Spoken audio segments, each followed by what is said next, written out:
చెప్పినా మీరు భయపడకుండా మనమంతా కూడా ఐక్యంగా ఉంటూ ఏఐటీసీ, సిఐటియు, ఐఎఫ్టియు సంఘాలు ఈ రాష్ట్రంలో పెద్ద సంఘాలు, దాని వెనుక పార్టీలు ఉన్నాయి.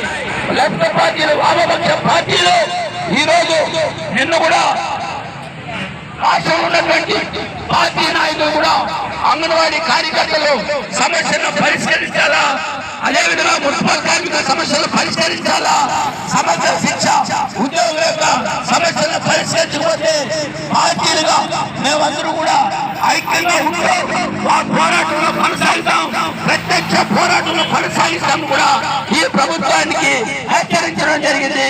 కాబట్టి ఎవరు భయపడాల్సిన అవసరం లేదు.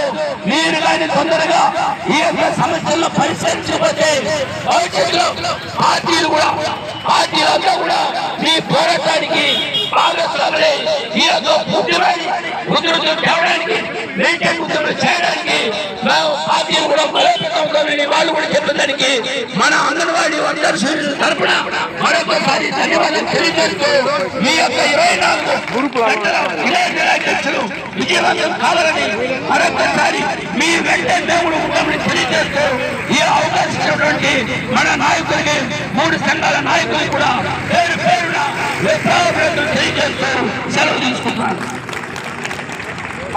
నాగరాజు గారికి ధన్యవాదాలు.